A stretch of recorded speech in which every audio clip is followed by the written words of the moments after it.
My name is Matt, and I'm an alcoholic. Welcome back. Today we're going to talk about Step 2. Now, Step 2 from the Big Book of Alcoholics Anonymous states that we came to believe that a power greater than ourselves could restore us to sanity. Now, I get a lot of questions about that, and it's usually the two most common are, hold on a second, what's this higher power stuff, and what exactly does that mean?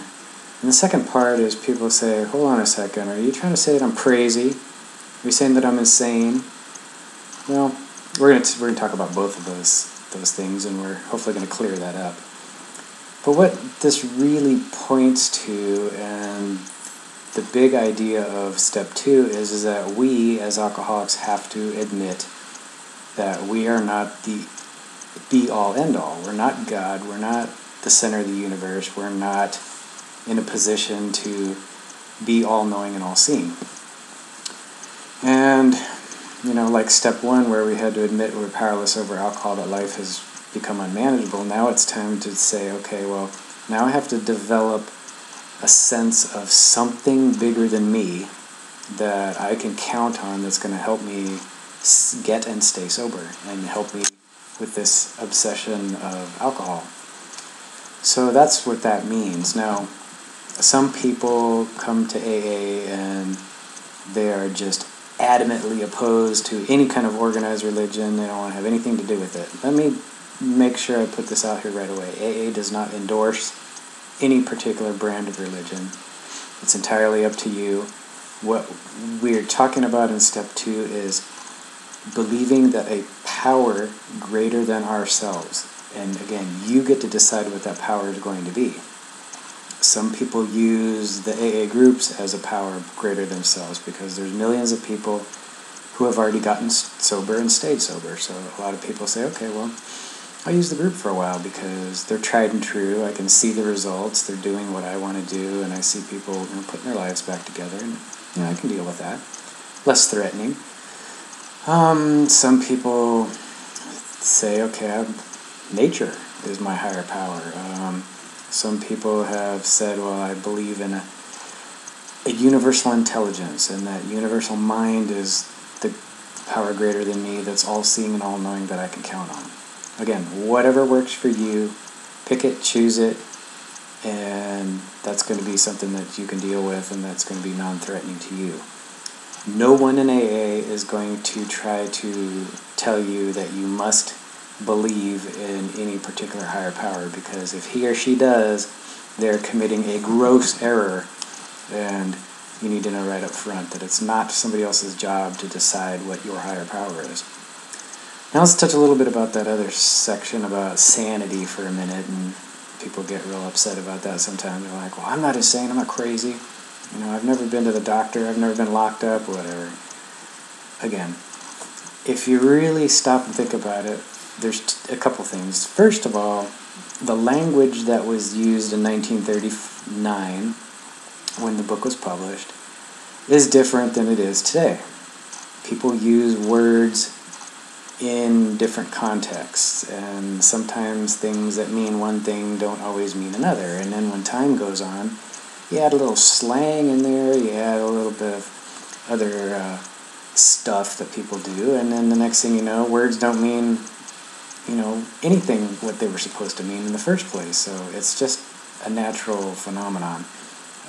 Most recently I heard somebody say, wow, that's sick, meaning that's really neat, or that's cool, or I like that. And I'm thinking, wait a minute, the definition of sick is not good, but you're using it in a way that means, wow, this is good. So again, sane and sanity, one of the definitions is of sound mind, and sometimes they even say of sound mind and body. So as an alcoholic who punished my mind and body with alcohol, can I honestly say that I was always sane and perfectly normal? No, absolutely not. And if I try to say that I was, then I'm definitely on the wrong track, because I wasn't. Because the behaviors that exhibited when I was drinking were nothing short of insane. Okay, let's stop and think of that for a minute. Okay, what do I mean? I wouldn't normally jump behind the wheel of an automobile speed down the highway at 100 miles an hour if I was sober. But when I was drunk or buzzing, I thought, wow, that's not a bad idea. This is fun. Hey, forget about all these other consequences. That happens to other people, but not me. And I'd get behind the wheel and go racing down the highway at high rates of speed because I thought that was fun. Now, can anyone honestly, looking at that kind of behavior, say that that's sane? Well, somebody might try to argue that point, but hey, if you really look at it, I don't think that it's sane. I think that was pretty reckless and dangerous. For me, when I drink, I become chemically altered. When I become chemically altered, my judgment goes out the window, and I don't make good decisions at all. I end up in places that I wouldn't normally end up. I end up with people I wouldn't normally end up if I was sober, because I wouldn't make the same kinds of decisions. So, back to the idea of sanity, I cannot expect to make good, sound decisions if I'm chemically altered. And I don't know too many people who can. And that's the point of step 2, just coming to the idea that, hey, I've tried everything I can to stop this, and I realize that I can't, and I have a problem with it. Now I have to get out of myself and rely on something bigger than me to help me with this problem. Because everything I've tried has been a dismal failure. People have reminded me all the time, hey, your best thinking used to get you face down in the gutter, and they're absolutely right. Don't like the truth, but they're absolutely right. I have to say, okay, my concept of a higher power is this. I know that this power is going to help me and that I can rely on this power because it's never going to fail me. That's where some people get into a little bit of a bind, because I personally cannot depend on someone else that's a human being to be my higher power, because all people have limitations and we all have weaknesses, and there's certain things that we can and can't do. I can't be somebody else's higher power because I can't relieve them of their obsession to drink. But something greater than me relieved my obsession to drink, and that's as close to that as I can get as a definition. So your higher power really needs to be something that is bigger than you and bigger than anybody else you know. And again, I wouldn't rely solely on one person. The AA group as a whole can substitute if you're having a hard time deciding what your higher power should be. But again, it's the group as a whole and the concept and the idea, and you can see that things are happening and things are going well. That's where I make that distinction between relying on AA as a higher power versus relying on a person in AA. So I hope that makes sense. And if it does, great. If it doesn't, then again, shoot me an email or write down your questions and I'll be happy to answer them for you.